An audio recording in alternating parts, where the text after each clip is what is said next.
Gunfire in a trauma ward is one thing, but the silence that followed was deafening. 30 heavily armed mobsters froze, fingers tight on their triggers, waiting for their boss to execute the exhausted, unapologetic nurse who had just yelled at him. Instead, he smiled and whispered two impossible words. The rain was coming down in sheets over Detroit, hammering against the reinforced glass of St. Jude's Medical Center. Inside Trauma Bay 3, the fluorescent lights buzzed with a sterile, unforgiving glare. Beatrice Gallagher liked the cold glare of the ER. It left no room for shadows, no room for secrets. Beatrice was a fat woman, and she wore her size like a heavy suit of armor. She was broad-shouldered, thick-waisted, and heavy-set, possessing a formidable physical presence that demanded the room's attention long before she ever opened her mouth. Her thick thighs chafed in her standard-issue blue scrubs, and the double chin she carried proudly was currently tucked down as she charted a patient's vitals. She didn't have the delicate, fragile frame of a romance heroine, and she didn't care. Beatrice was a combat veteran. She had spent 3 grueling tours in Kandahar as a frontline medic, dragging bleeding soldiers out of the dust while mortar shells leveled the earth around her. A little hospital drama didn't make her flinch. At 3:14 a.m., the emergency doors blew open with a violent crash. "We need a doctor, now!" The scream tore through the quiet hum of the ER. Beatrice dropped her chart. 6 men in ruined, blood-soaked Armani suits stormed into the triage area. They were dragging a 7th man, a towering figure who was leaving a thick, glistening trail of crimson across the pristine white linoleum. The security guard, a retired cop named Gary, stepped forward, his hand resting on his belt. "Hey, you can't just..." One of the men in suits, a terrifyingly scarred bruiser, didn't even blink. He drew a suppressed Glock and pressed it directly to Gary's forehead. "Move, old man, or I paint this wall with you." The triage nurses shrieked and scrambled backward. Dr. Richard Harrison, the senior resident on duty, froze completely, his face draining of all color. Beatrice didn't freeze. Her heavy combat boots squeaked against the floor as she marched directly toward the barrel of the gun. She didn't see mobsters. She saw a massive hemorrhage. She stepped right between the scarred bruiser and the security guard, using her substantial weight to shoulder the gunman backward. "Put that toy away before you shoot yourself in the foot, you absolute idiot!" Beatrice barked, her voice booming with the authority of a battlefield commander. "Get him on bed one, now!" The men hesitated, shocked by the sheer audacity of this large, fierce woman.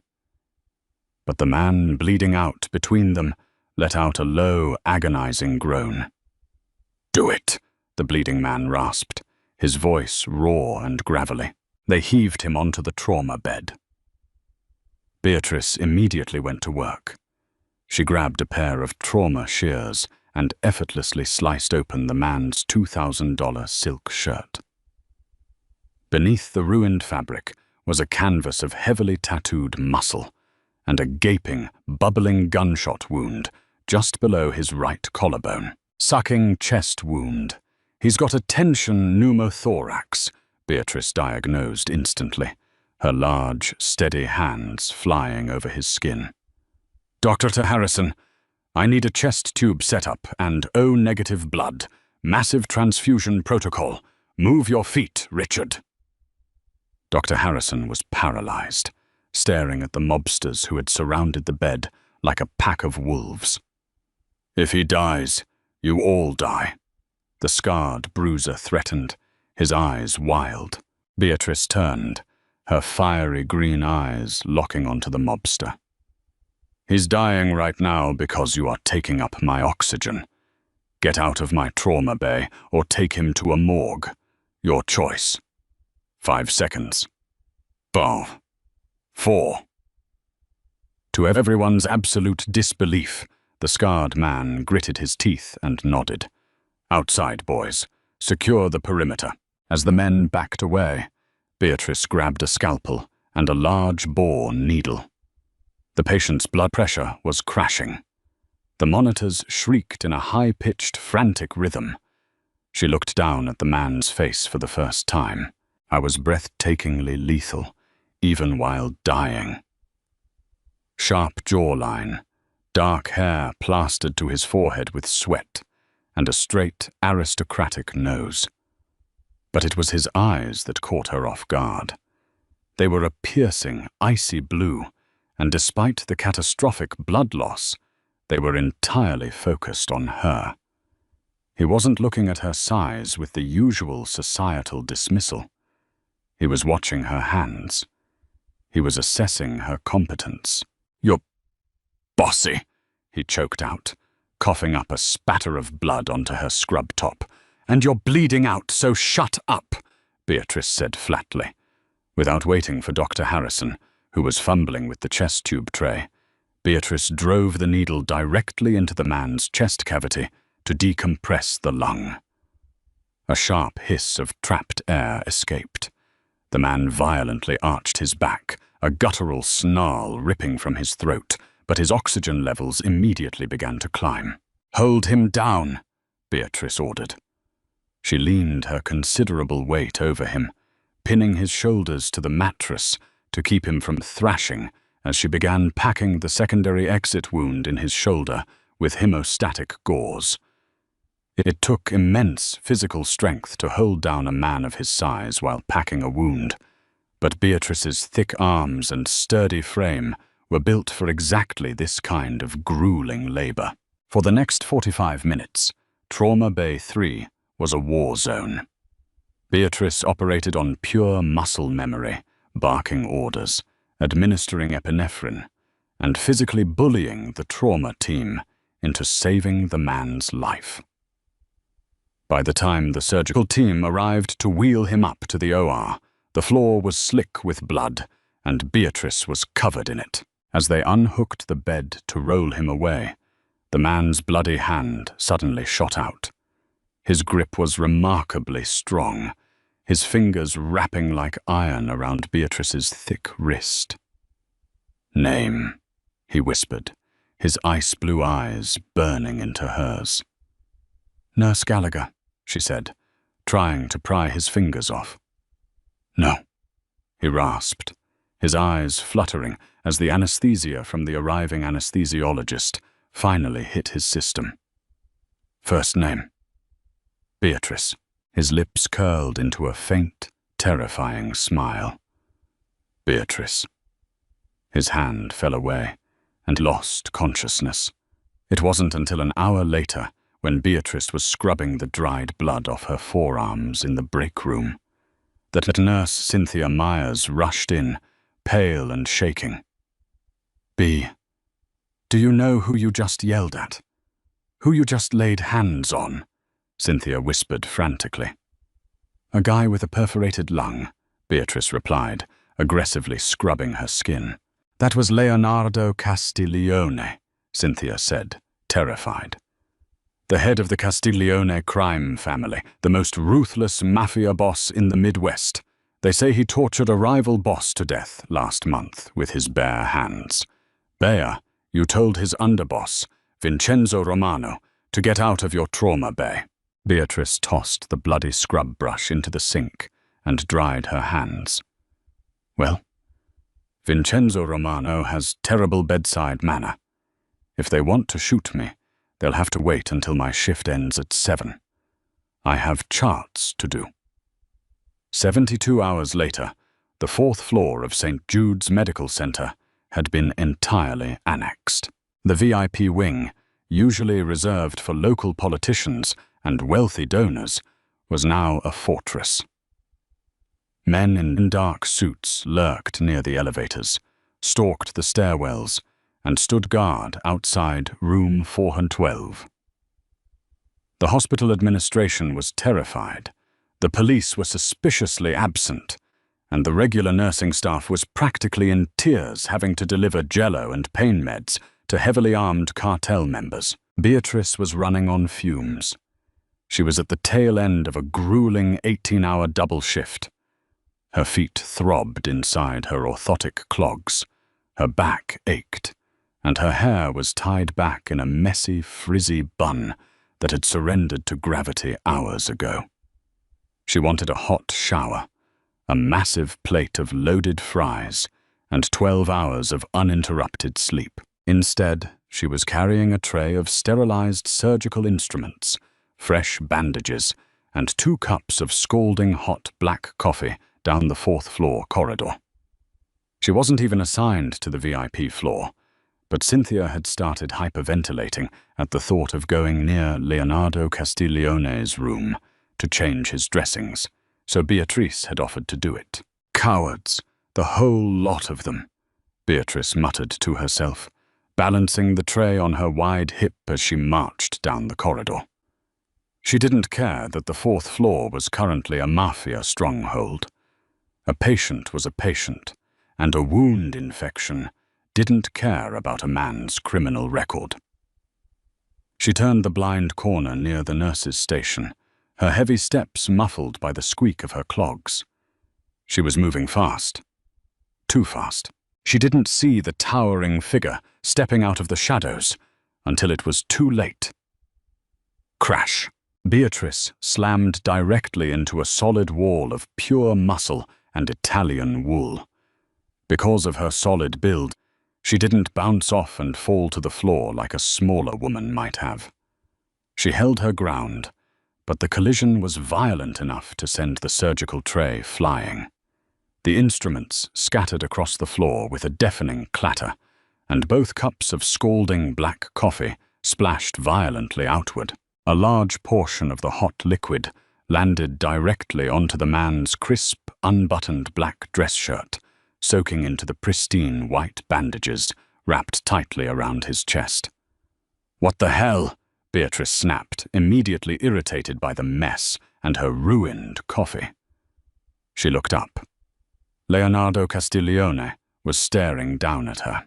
"I was out of bed, against medical advice." He looked pale, the strain of his injuries evident in the tight lines around his mouth. But the sheer predatory aura radiating from him was suffocating. He was a mountain of a man, easily 6'4", exuding power and absolute control. Behind him, his underboss, Vincenzo Romano, didn't hesitate. Schlick. The terrifying sound of a Beretta 9mm being racked echoed through the hallway. In less than a second, Vincenzo and 3 other massive bodyguards had their weapons drawn and leveled directly at Beatrice's head. The entire nurse's station gasped. A doctor down the hall dropped his clipboard. The chaotic hum of the hospital vanished, replaced by a suffocating, dead silence. No one moved. No one breathed. 30 heavily armed mobsters up and down the hallway froze, their eyes locked on the scene, waiting for the Don's command to execute the clumsy, fat nurse who had just assaulted their boss. Beatrice stared down the barrel of Vincenzo's gun. Her heart pounded, a heavy, rhythmic thud against her ribs. But her combat instincts, forged in the dust and blood of Afghanistan, kicked in. You never show fear to a threat. Never. She slowly shifted her gaze from the gun to Leonardo's face. She didn't cower. She didn't apologize. She planted her thick legs firmly apart, squared her broad shoulders, and let her annoyance bleed into her voice. "Are you completely out of your mind?" Beatrice demanded, her voice slicing through the silence like a scalpel. Vincenzo's finger tightened on the trigger. "Shut your mouth, you stupid." "Quiet," Leonardo ordered softly. He didn't raise his voice, but the word carried an absolute, terrifying weight. Vincenzo snapped his jaw shut, though his gun remained pointed at Beatrice. Leonardo took a slow, painful breath, his ice-blue eyes slowly dragging over Beatrice. He took in her flushed, rounded cheeks, the messy bun, the stained scrubs stretching over her full hips and thick thighs. He didn't look at her with the disdain or invisibility she was so used to receiving from wealthy, powerful men. He looked at her as if she were the most fascinating creature he had ever encountered in his violent life. "You're out of bed," Beatrice scolded, pointing a stern, chubby finger directly at his chest. "You have a sutured subclavian artery and a healing lung. Do you have a death wish, Mr. Castiglione? Because if you want to bleed out and die, just tell me now so I don't have to waste my time changing those dressings." The bodyguards shifted nervously, exchanging incredulous glances. No one spoke to the Don. Men had been gutted and thrown into the Detroit River for far less than raising their voice to him. Leonardo stepped closer. The proximity was overwhelming.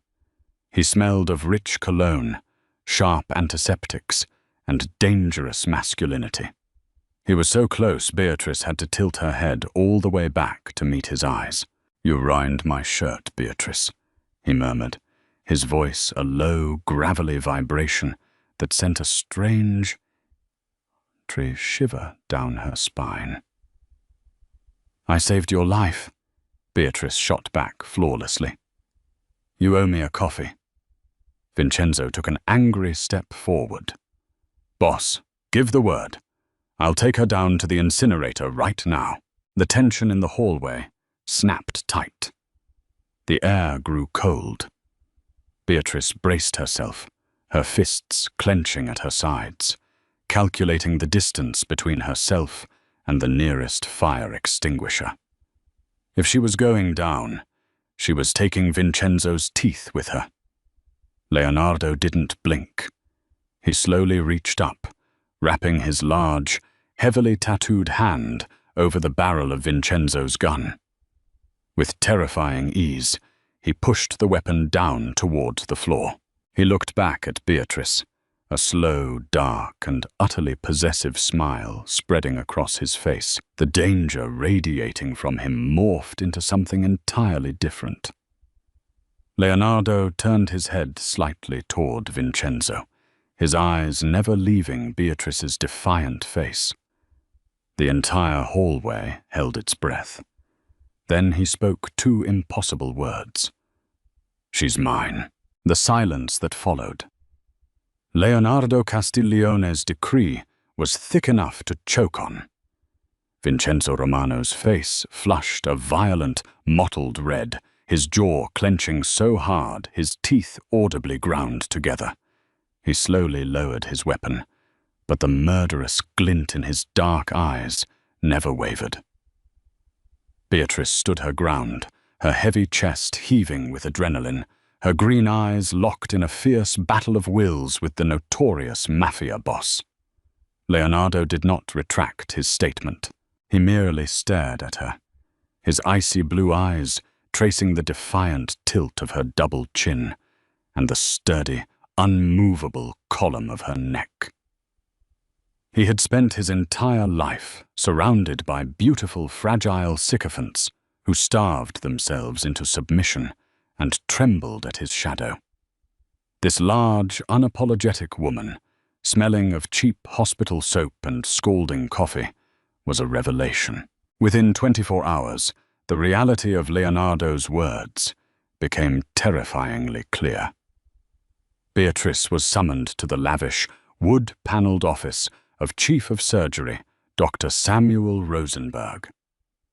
Sitting beside the sweating, nervous doctor was a high-powered defense attorney with a silk tie and a briefcase worth more than Beatrice's annual salary. The hospital administration had buckled, A private, lucrative contract had been drafted. Beatrice was being forcibly reassigned as Leonardo Castiglione's exclusive private medical caregiver, a live-in nurse at his fortified estate in Grosse Pointe Shores, until his catastrophic injuries were fully healed. When Beatrice flatly refused, slamming her thick palms on Dr. Rosenberg's mahogany desk, the attorney casually mentioned her military pension, the outstanding mortgage on her late mother's house, and a suspiciously sealed injunction signed by Judge Kenneth King that morning. It was a perfectly executed, legal mafia kidnapping. She was given exactly 1 hour to pack her bags. The drive down Jefferson Avenue was a blur of grey skies and driving rain.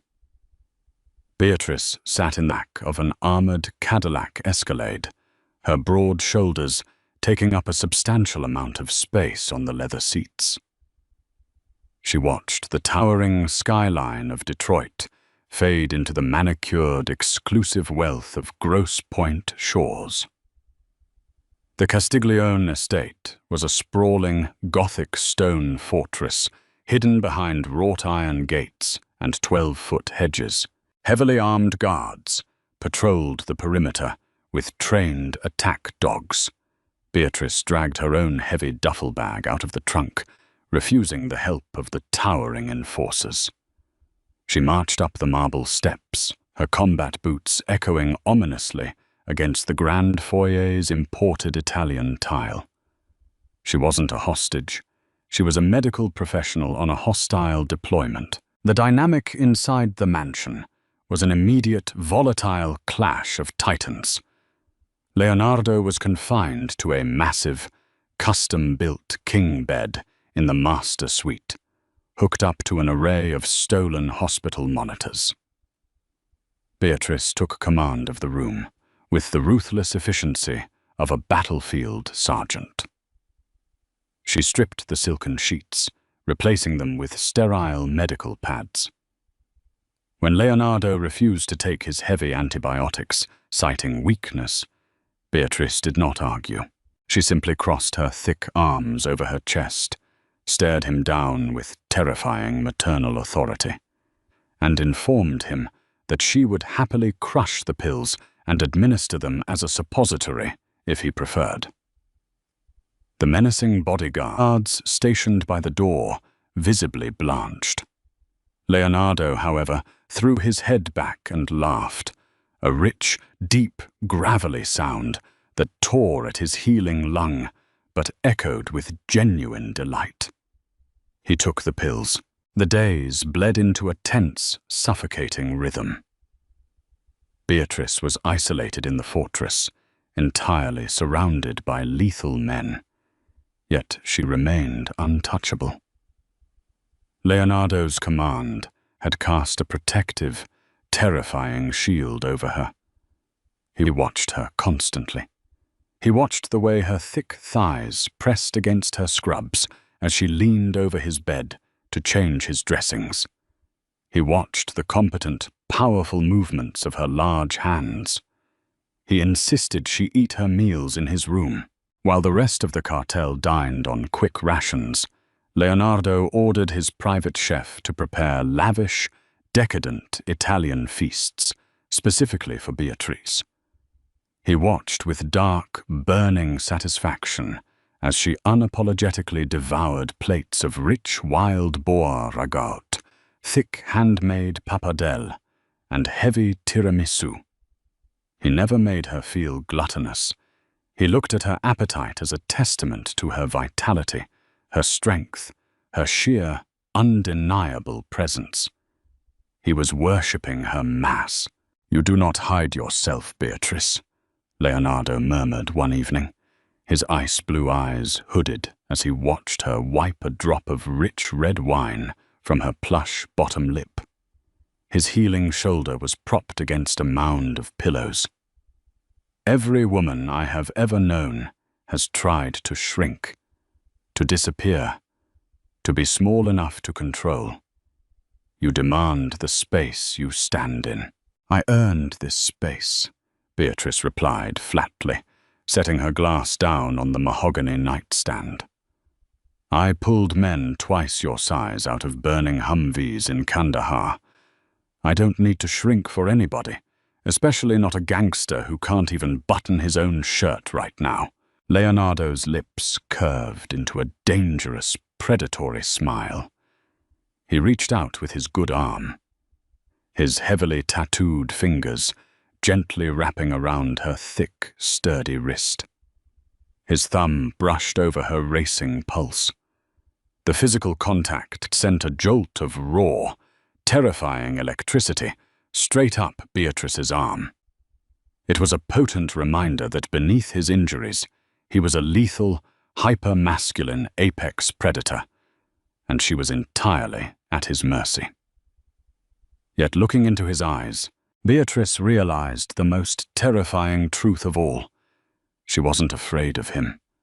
She was fiercely, undeniably attracted to him. The fragile, intoxicating tension shattered on the night of the worst thunderstorm of the season. Lightning violently illuminated the Gothic windows of the master suite, casting long, monstrous shadows across the floor. Beatrice was awake, charting Leonardo's vitals by the dim light of a bedside lamp. The estate was eerily quiet. Too quiet.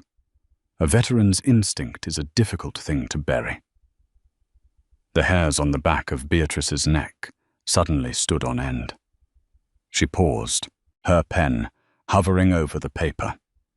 The hum of the estate's massive backup generator had stopped. The security monitors in the corner of the room had all gone completely black. Before she could speak, a muffled, silenced gunshot echoed from the first floor. Leonardo snapped awake instantly, his combat instincts mirroring hers. He ignored the agonizing pain in his chest, violently ripping the IV line from his arm. "The perimeter is breached," he hissed, his voice lethal. He reached under his mattress, pulling out a heavy, matte black Sig Sauer. "Get behind the heavy oak dresser, Beatrice. Now." Beatrice didn't hide. She grabbed a pair of heavy titanium trauma shears from her medical tray, slipping them into her scrub pocket.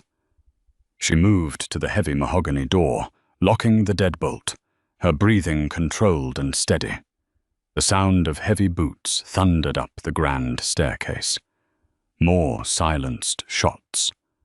Bodies hitting the floor. It was a highly coordinated, tactical assault. But the most terrifying realization hit Leonardo a second later.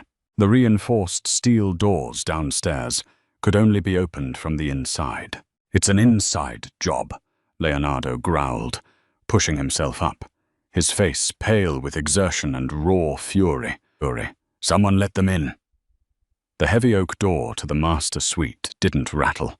It didn't bang. A master key slid smoothly into the lock. The deadbolt clicked open. Vincenzo Romano stepped into the room. I was not alone.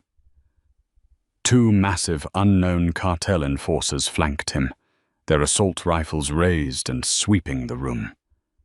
Vincenzo's bespoke suit was immaculate, but his eyes were wide with a manic, treacherous gleam. He pointed a suppressed pistol directly at Leonardo's chest. "It's nothing personal, boss," Vincenzo said, his voice slick with fake remorse. "The Detroit partnership made an offer I couldn't refuse. Your old-school rules, your code of honor. It's bad for business. You survived the hospital, but you aren't walking out of this bedroom." Leonardo didn't flinch. His icy blue eyes stared down the barrel of his former brother's gun with absolute contempt. "You always were a coward, Vincenzo. You hired cheap hitmen the first time, and you're hiding behind cheap muscle now." Vincenzo sneered, cocking the hammer of his weapon. "Goodbye, Leonardo." He never got to pull the trigger. Beatrice moved with the terrifying speed and momentum of a freight train. Utilizing her substantial weight and immense physical strength, she grabbed the heavy, steel-reinforced oxygen tank standing beside the medical cart. With a guttural, explosive shout, she swung the heavy cylinder like a baseball bat, smashing it directly into the side of the closest enforcer's skull. The brutal impact shattered bone, dropping the massive man instantly. Before Vincenzo could adjust his aim, Beatrice lunged. She tackled the underboss around the waist, her sheer mass slamming him violently to the hardwood floor. Vincenzo gasped as the wind was entirely knocked out of his lungs. He was a ruthless killer, but he was entirely unprepared for a 200-pound combat veteran dropping on him with lethal intent. The second enforcer swung his rifle toward Beatrice's broad back, but Leonardo fired. 2 shots rang out, deafeningly loud in the enclosed bedroom. The enforcer collapsed against the wall, sliding down, dead before he hit the carpet. On the floor, it was a brutal, desperate struggle. Vincenzo desperately tried to bring his gun up, pistol whipping Beatrice across the cheekbone. The skin split, blood instantly pouring down her face, but she didn't even blink. The pain only fueled her adrenaline. She pinned Vincenzo's gun arm under her heavy knee, trapping it completely. With her free hand, she reached into her pocket, withdrew the heavy titanium trauma shears, and violently drove them downward. The blunt blades didn't pierce his chest, but the immense force of the heavy metal handles striking his jaw dislocated it with a sickening crunch. Vincenzo screamed, a gurgling, wet sound. Beatrice ripped the gun from his weakened grip and tossed it across the room. She remained planted on top of his chest, her thick thighs effectively crushing his ribs, rendering him entirely immobile. She was panting, her chest heaving, blood dripping from her cheek onto his ruined designer shirt. Silence descended on the blood-soaked room, broken only by the heavy rain hammering against the glass. Leonardo stood over them.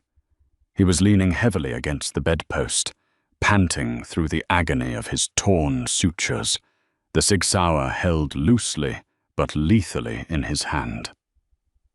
He looked down at Vincenzo, the traitor broken and weeping beneath the immense, unstoppable weight of the woman he had underestimated. Then Leonardo looked at Beatrice. Her frizzy hair was wild. Her scrubs were stained with fresh blood, and her fierce green eyes blazed with magnificent, terrifying fire. She was breathing hard, straddling a defeated mafia underboss, radiating absolute dominance and unyielding power.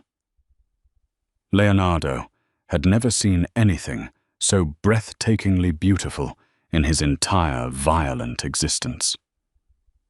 "Get off him, Beatrice," Leonardo commanded softly, his voice thick with a dark, primal emotion. Beatrice slowly stood up, her heavy boots stepping off Vincenzo's chest. She backed away, wiping the blood from her bruised cheek with the back of her hand. Leonardo didn't hesitate. He raised his weapon and put a single, final bullet between Vincenzo Romano's treacherous eyes. The thunder crashed outside, hiding the finality of the gunshot. Leonardo dropped the gun. He swayed, the adrenaline finally crashing, leaving him completely drained. Beatrice rushed forward, her medical instincts overriding the shock of the violence.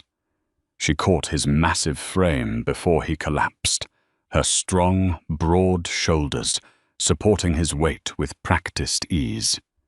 She wrapped her thick arms around his waist, holding him securely.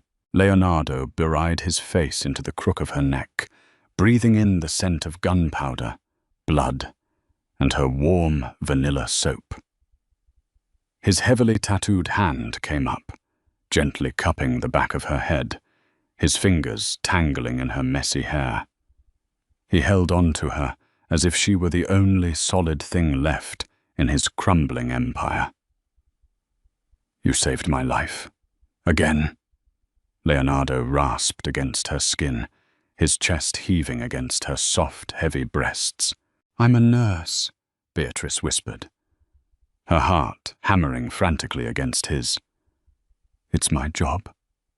Leonardo pulled back just enough to look at her.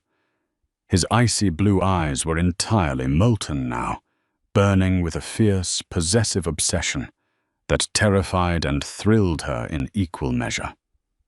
He reached up, his thumb gently smearing the blood on her cheek. No, Leonardo vowed, his voice a dark, absolute promise in the bloody aftermath of the storm. You are my queen, and you are never leaving this fortress. He leaned down, capturing her lips in a bruising, desperate kiss that tasted of iron, survival, and a terrifying, unyielding love. She kissed him back, anchoring her strong hands in his shirt, knowing with absolute certainty that her normal life was gone forever. She belonged to the darkness now, and she ruled it. Wow. Did you expect that ending? Beatrice proves that true strength and courage can conquer even the darkest hearts. If this thrilling mafia romance kept you on the edge of your seat, please remember to like, share, and subscribe to our amazing video channel for more intense, dramatic stories, just like this beautiful one. Hit the big notification bell so you will never miss a fast update, and drop a comment below telling us your absolute favorite twist.